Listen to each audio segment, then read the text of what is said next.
Et on sait à l'époque les divergences qu'il y avait entre Pastef, Thierno Alassane Sall, il y avait Thierno Bocoum, il y avait d'autres et d'autres. Tu vois, ñoom Babacar Diop, je pense, ñoom ñoo nekkoon classe politique bi nga xamante ni ñu woon ci position médiane boo xamante ni pouvaient ñoom parler avec beaucoup de gens. Et c'est pourquoi d'ailleurs lui c'était un allié à nous, dañ ko doon impliqué ci yu bëri. Et donc pour terminer avec le F24. Et donc quand on a fait le tour à un moment, toute la classe politique a dit mais oui, on est obligé de toute façon. Tout le monde a dit oui. Et finalement, après, c'était quoi? Kan moo koy jiite? Kan moo koy jiite? Et là aussi, encore, société civile, et il y a eu un leader politique boo xamante ni seeti nañ ko. Mu ne moi, je suis d'accord, mais société civile, mais même ci biir société civile, ñenn ñi xamuñu leen, ñenn ñi on ne sait pas, on ne sait pas. Ñun daal Y'en a marre la ñu wóolu. Ci biir Y'en a marre la ñu wóolu, Aliou. yow yaa ko war a jiite parce que yow ñëpp wóolu nañ la toutes les divergences de la classe politique, la plupart des leaders ils savent que je dis non parce que j'ai estimé que à l'époque amoon na beneen figure société civile boo xamante ni pour le portage officiel et institutionnel du F24 moom moo ma ci ëppoon expérience, am na légitimité bi, am na voilà yu ci bëri mooy le doyen Mbodj.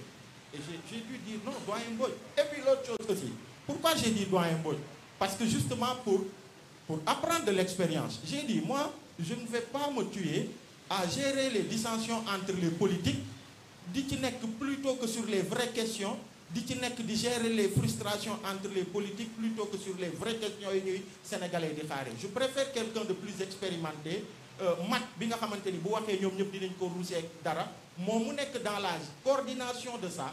Et que man ma doon un vice-coordonnateur du F24 boo xamante ni je vais être dans l'opérationnel. Je vais pas me fatiguer à gérer des frustrations entre politique, société civile politique. Donc c'est très difficile, mais c'est comme ça très souvent avec ces plateformes-là. Merci Aliou. Merci Aliou. Bon suñu dégloo fi gars yi wax yëpp doyen jàpp naa ni kon question bi dëgg mooy kuréel yu mel noonu bu ñu bëggee mu dox lan mooy clé wu succès yi dëgg lan mooy li nga xamante ni war nañ ko def parce que su fekkente ni bokk li ñu bëgg jafewul toog waxtaan peut-être jafewul mais li jafe mooy kan moo koy jiite et ni ñu waxee nii tu sens que nit ñi def nañ beaucoup d'énergie ci loo xamante ni peut-être mënoon nañu ko def ci activités yi ci boppam nga xamante ni moo ko gënoon soxla donc da ngay gis ni c'est un peu épuisant.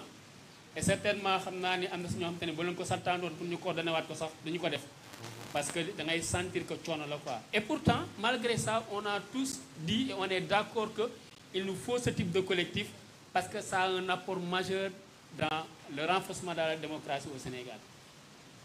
waaw xam nga nag am na lu Ababacar wax lu am solo xam nga démocratie bi ñu nekk c'est une démocratie électorale. La logique électoraliste moom mooy nekk ci kaw lépp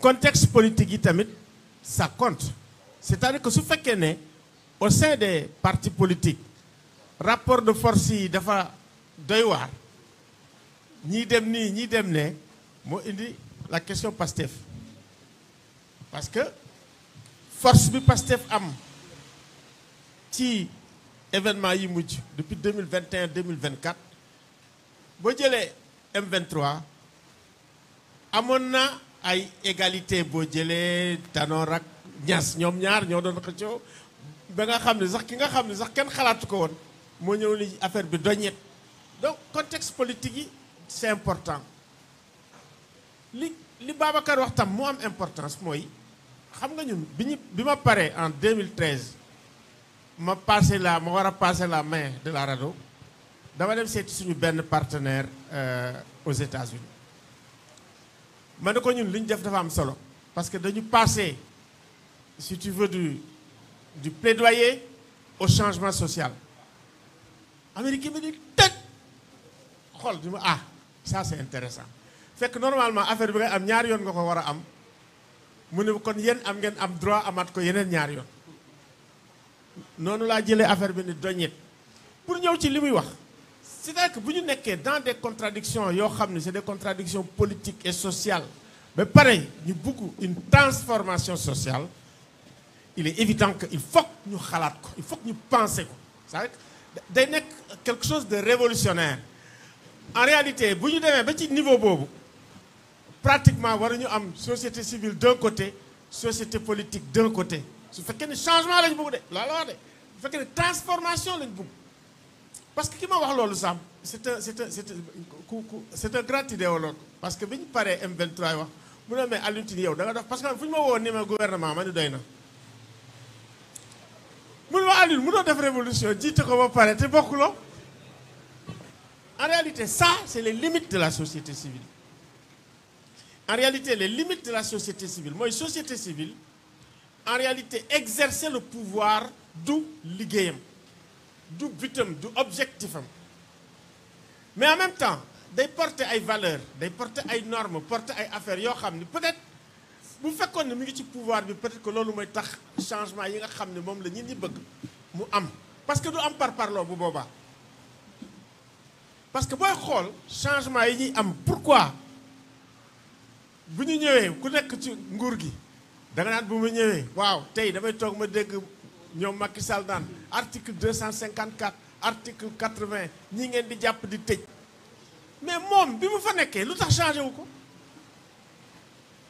bi mu fa nekkee lu tax changé wu ko li tax changé wu ko lenn la mooy yii c'est un instrument boo xam ne ça me permet de conserver le pouvoir et de tenir l'opposition. Nous sommes tamit dañu naan ñu ngi wokk seen bopp quoi